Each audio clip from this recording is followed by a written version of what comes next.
it's Jack from Cultaholic.com, back again with some more wonderful wrestling news. Shouts out to Adam Bacchini for putting out the first news video earlier today, and shouts out to myself for what turned out to be, can you hear that engine going past there? That is outrageous. And shouts out as well, before I was so rudely interrupted, to myself for such a beefy episode of Graded that went out as well earlier today. It's long, but if you want to know how good Raw was and whether I thought it was good or not and what happened, then give it a little click. Shout out to Owen for editing it as well. I've realised how selfish I sounded there. But for now, we've got to talk about some more wrestling news. So without any further ado, let's get into those headlines. First of all, a former Impact star claims to have had their WWE debut cancelled this year. Next up, a former WWE Superstar has left Impact Wrestling. And finally, we take a look at the reason for Raw Underground's disappearance this week on Monday Night Raw. Okay, so first of all, let's take a look at this former Impact star, and to be fair, former NXT star as well for a very brief period of time,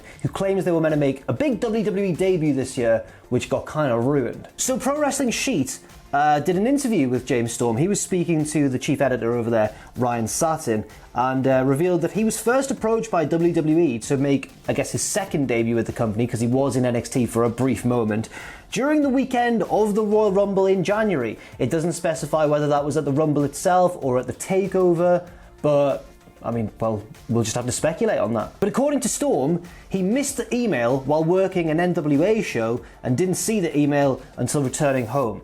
If this is true, it sounds like they contacted him incredibly last minute. Like, incredibly so. So he goes on to say, I get home and I see that I've got an email saying, hey, we're interested. Paul Heyman wants to reach out and bring you to Raw.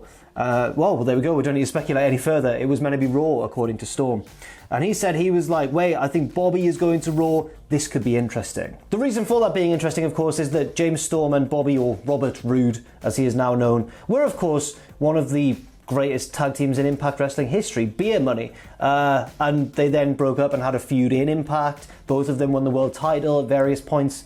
And I guess what Storm's saying there is they could have picked that up where they left off. Then Storm was full of praise for Billy Corgan and the way that they let him out of, basically the NWA let him out of his contract early, according to Storm, by not exercising a rollover clause in his deal, saying they wanted to help him finally get to WWE all along. Storm then said, I told them I would work the weekend of WrestleMania shows with Eli Drake to drop our NWA tag belts to whoever they wanted us to drop them to. Just got out on good terms, good business, you know. Then that show got cancelled for the NWA, and then it kept snowballing. So basically, the full picture here for Storm, right, I'll give a bit of a timeline. Royal Rumble weekend, or just before that, he gets contacted by WWE saying they want to bring him in for that event, and then he's going to go on to Raw.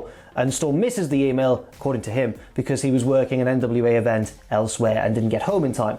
Then it gets pushed forward to WrestleMania weekend, where Storm is going to drop the NWA tag team titles, and then he's free to, you know, sever ties with the NWA on good terms and move to WWE. But then everything slowly got brought down by the pandemic. Storm said that the deal was signed, he had new gear and everything, he was ready to go, but of course, the timing couldn't have been much worse for him. That's a shame for James Storm, of course. I don't know whether this means that once everything's back to normal, they'll renew interest in him again, or whether that was it and now there's no chance for him anymore. I don't know, but I guess we'll just have to wait and see. Next up, let's go to PW Insider, where one of Impact's biggest names, not maybe in terms of current main event status, but certainly in terms of name value and general fame, has left the company. So yeah, one of Impact's biggest stars is gone, and it's none other than Rob Van Dam himself, former WWE Superstar, of course, former ECW legend, I think it's fair to say. And not only him, but Katie Forbes as well, because, you know, they're always going to be in a storyline together and be really gross with each other to get heat. Now, according to PW Insider, they've said, we are told their departures are a result of their current storylines ending. Van Dam had not been under contract for some time and had actually been working on a series of short-term agreements. They had most recently feuded with Sami Callihan, and Sami Callihan even recently, I think, gave Forbes a pile driver in the middle of the ring.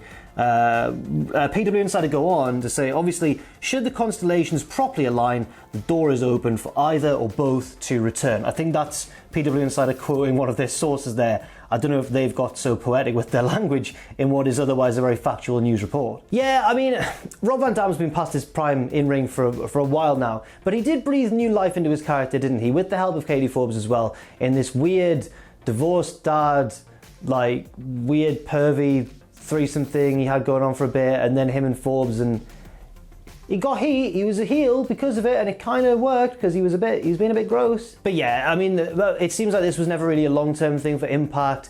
The storylines have run out. He wasn't even on a contract anymore. It just makes sense, I suppose, now that that storyline's done and dusted, to let him and Forbes go if that's what they want to do, and if all parties are happy, then fair play to everybody involved. Now, of course, we don't know what's going to happen with people who've left companies at this time, because it's not as if it's the sort of environment where people can be easily jumping from one promotion to another, is it? Although Rusev certainly did that.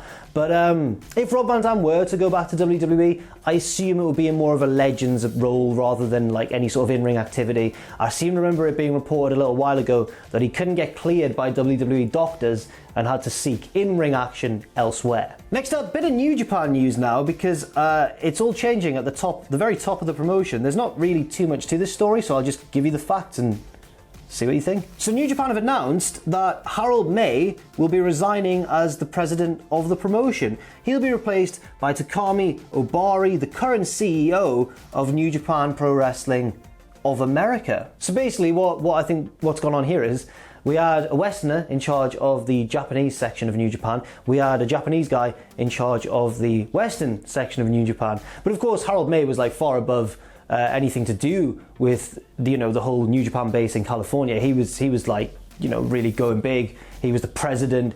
He even got involved briefly in an angle appearing on the ramp to argue with Tama Tonga once, I think. Yeah, I mean, Harold May's name became slightly notorious in recent, last year or two, because he was trying to really expand New Japan's scope internationally. He brought in guys like, Jericho. He raised the profile of Omega, although you could argue that Omega raised his own profile very much.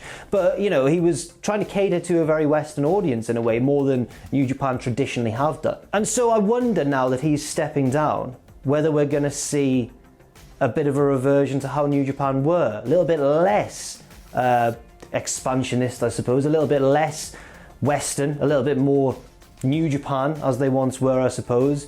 I don't know. It's going to be interesting to find out. Maybe it'll just keep going along the same track because, of course, his replacement has been working in New Japan of America, so maybe he's got some Western ideals of his own despite being a Japanese businessman. It's certainly going to be interesting, but apparently, according to a few different news sources I saw, in fact, I think it was Voices of Wrestling who tweeted saying that this had been in the works for about a year now. Like, they remember first hearing rumblings of it, apparently, around the time of the last Wrestle Kingdom. So it's not as if it's a shock departure for May, certainly not to insiders who know what's going on in New Japan.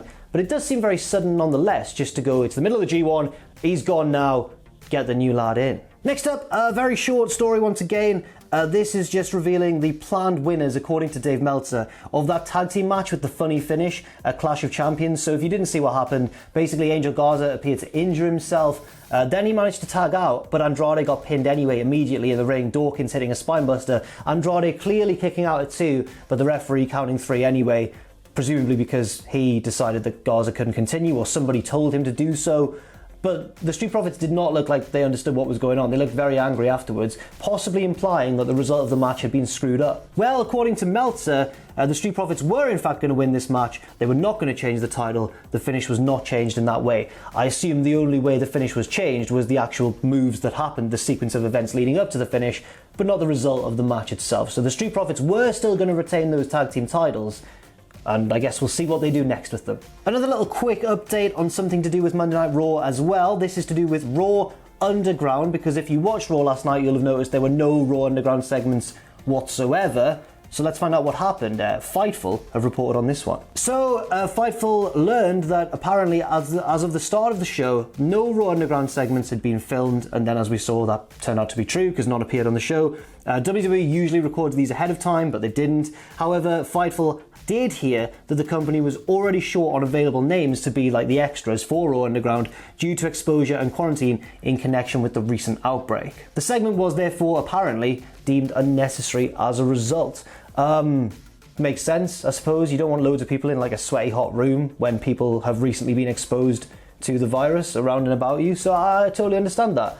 At the same time, I didn't feel like the show was lacking because it was missing either, but that's just my opinion. I don't know, what do you think about Raw Underground? Can you not wait for it to come back? Because the other takeaway of this story is that it is coming back apparently. There's no notion at all that it's being cancelled. I guess if people are quarantining, they're probably going to be doing it for 14 days. So maybe it'll be another week until we actually do see Raw Underground return. And finally, that actually brings me on quite nicely to our final story, an update on the women's tag team title match, which got axed from Clash of Champions because Baszler and Jax have to quarantine. They've apparently been at least exposed to somebody who's tested positive and are, therefore isolating themselves. So Meltzer was talking a little bit, he was writing a little bit about Nikki Cross, saying the only thing we know about Cross is that she's in quarantine, while both Baszler and Jax did not test positive, but both were in contact with someone who did test positive. He doesn't name any names, so they will also not be used for 14 days as long as they test negative. However, Kayla Braxton did reveal last night that the match will still go ahead. The Riot Squad will still get their title shot, Ruby Riott and Liv Morgan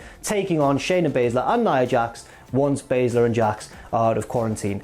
At the same time, anything can change, can't it? Anyone else involved could be exposed. The ref in charge of that match could be exposed minutes before they go to. It's just hard to tell what's going to happen when things can change so quickly. But as of now, the plan is that the match will take place once Baszler and Jax are back from isolation, and it'll be against the Riot Squad. And that's it for this news video. Thank you very much for watching. I've been Jack from Cultaholic.com. Leave your thoughts and opinions on any of these news stories in the comments section down below. Stay safe out there. Stay positive, of course, and I'll see you soon.